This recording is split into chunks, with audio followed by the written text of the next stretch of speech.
মানে মানে মনে হয় মানে ওই আর কি, শেষেও ব্রাত্যই থেকে গেলেন বেসিক্যালি। অবশ্যই। তবে তুমি যে কথাগুলো বললে এটা বোধহয় আজিঙ্কে রাহানে আজকে তার যে বিদায়ী বার্তা এইখানে একটা লাইনে স্পষ্ট করে দিয়েছেন, আজিঙ্কে মিন্স আনবিটেবল।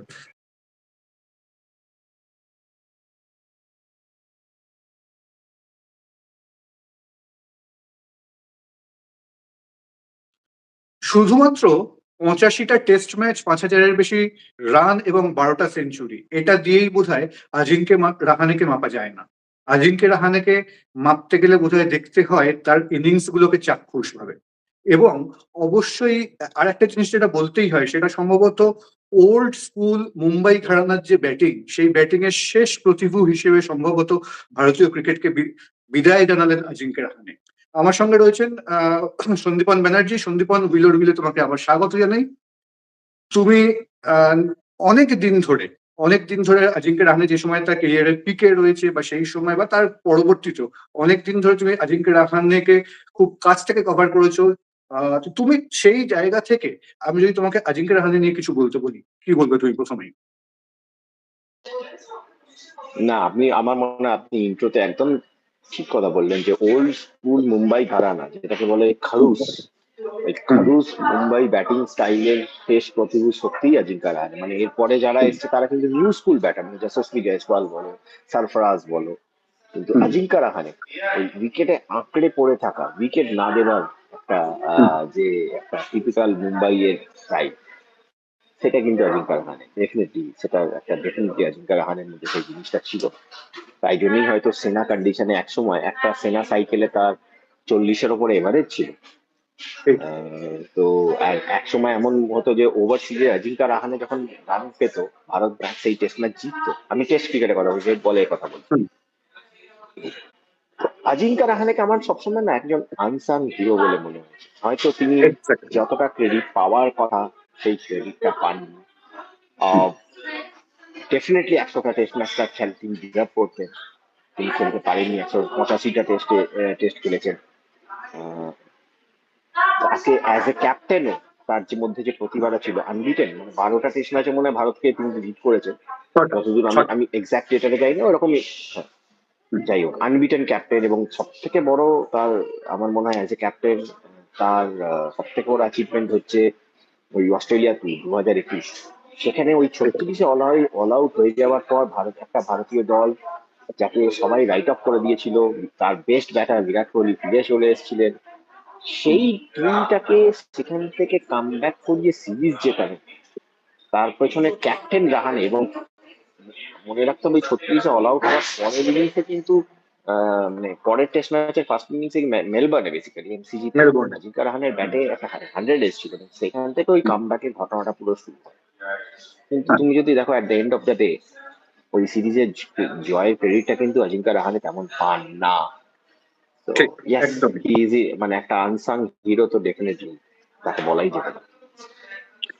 একদমই, মানে আমাকে যদি তুমি বলতে বলো যে যদি ধরো কামব্যাক বা যেখানে ক্যাপ্টেনের ইনিংস থেকে টিম বিদেশে কোনো সফরে ঘুরে দাঁড়িয়েছে বা রেজাল্ট মানে যেটা এক্সপেক্ট করা হচ্ছিল তার বাইরে গিয়ে রেজাল্ট করেছে, সেটা যদি 2003-4 ব্রিসবেনে সৌরভের ইনিংসটাকে বলতে হয় তাহলে অবশ্যই তারপরে বোধ হয় এই রাহানের 115 সম্ভবতটা মেলবোর্নে, ওই ইনিংসটাকে অবশ্যই রাখতে হবে।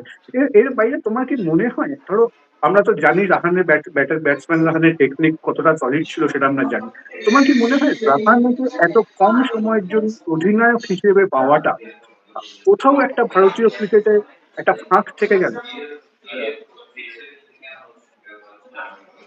আহ মানে ওই আর কি যেটা হয় যে মানে এমন একটা সময় তিনি খেলেছেন বা তার প্রাইম ছিল যেখানে বিরাট কোহলি ছিল। তো বিরাট কোহলি যখন থাকবে obviously Rahane hmm. Was always the second lead basically. Hmm. তো সেই একটা জায়গায় অবভিয়াসলি, এবং কোভিড এর পর থেকে যখন আরো আবার ক্রিকেট রিজিউম হলো, তখন কিন্তু তখন থেকে রাহানের ব্যাটিং এর মানে কি বলবো, পড়তে শুরু করলো, তার রেকর্ড গ্রাফ নিচে গেল, রান রানের খরা দেখা গেল তার ব্যাটিং, ডোমেস্টিক ক্রিকেটে রান পাচ্ছিলেন না। আস্তে আস্তে তিনি টিম থেকে বাইরিয়ে গেলেন, আবার মাঝে একটা কামব্যাক করেছিলেন 2023 আমাদের final, WTC WTC final, final. কিন্তু নিয়ে যাওয়া হয়েছিল। তাকে নিয়ে যাওয়া হয়েছিল এবং তিনি কিন্তু ফাইনালে ভালো পারফর্মও করেছিলেন এই হুম, WTC ফাইনালে, এবং তার ভিত্তিতে তার ওয়েস্ট ইন্ডিজ ট্যুরে তাকে নিয়ে যাওয়া হয়। কিন্তু ওয়েস্ট ইন্ডিজ হুম, ট্যুরে হয়তো আমার মনে হয় মানে দুটো ম্যাচে তিনি ফেল করেছিলেন, কিন্তু হুম, ওই দুটো ফেলিয়ারের পরে তাকে আর টিমে ফেরানো হয়নি। তো এই হুম, জিনিসটাকে না মানে মানিয়ে নেওয়া যায় না, কারণ এরকম অনেক ফেলিয়ারই আমরা দেখেছি রিসেন্টলি ভারতীয় দলের প্লেয়ারদের। হুম, কিন্তু তুমি দুটো ম্যাচের মধ্যে মনে মারা যায় তিনটে ইনিংস তিনি খেলেছেন, আমি জানি না তিনটে ইনিংসই তিনি ফেল করেননি, হয়তো দুটো ইনিংসে ফেল হুম, করেছিলেন। দুটো ইনিংসে ফেল করার পরে তাকে যদি এরকম ভাবে টিম থেকে যেভাবে বাদ দিয়ে দেওয়া হলো, প্রাপ্ত করে দেওয়া হলো, টিপিক্যাল পলিসি যে we are looking ahead, we are not looking ইয়াংস্টারদের উপর ফোকাস করবো, আমার মনে হয়েছে ওইখানে আজিঙ্কা রাহানে আরেকটু হয়তো ডিজার্ভ করতেন খেলা, আরেকটু ডিজার্ভ করতেন যে তাকে আরেকটু সুযোগ দেওয়া হোক।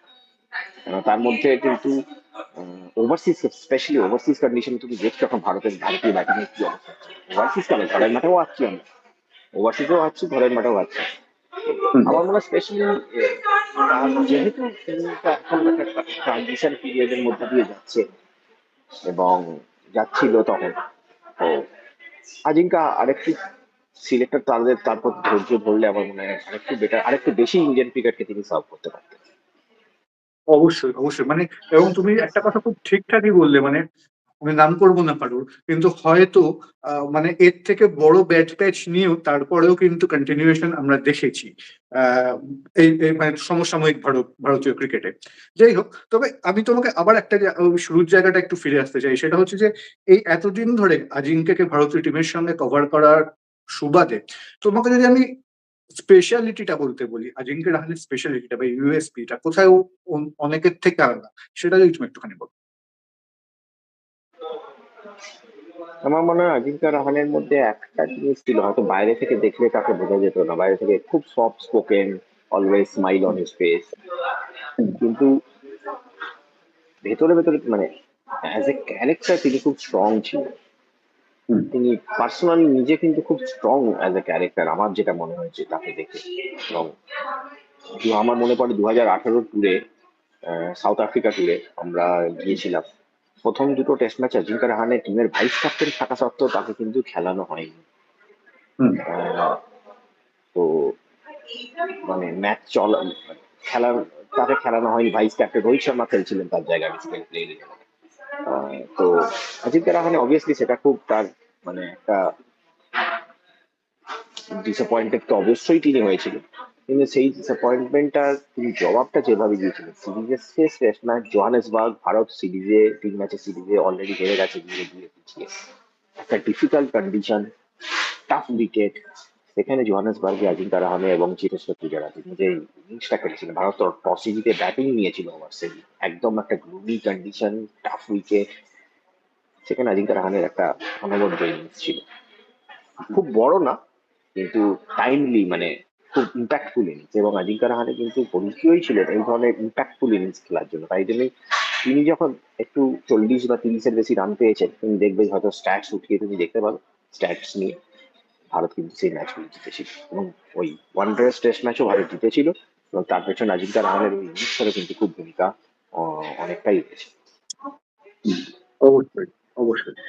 তো এটাই তোমার আজিঙ্কের সম্পর্কে মূল্যায়ন মুহূর্তে।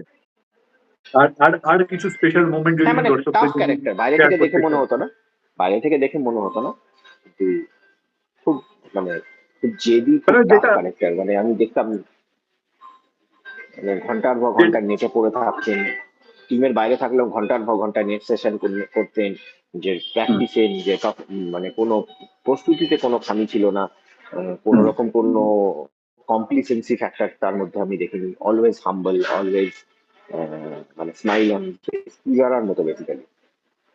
তো একদম একদম। আমার মানে মানে মনে হয় মানে ওই আর কি শেষেও ব্রাত্যই থেকে গেলেন বেসিক্যালি।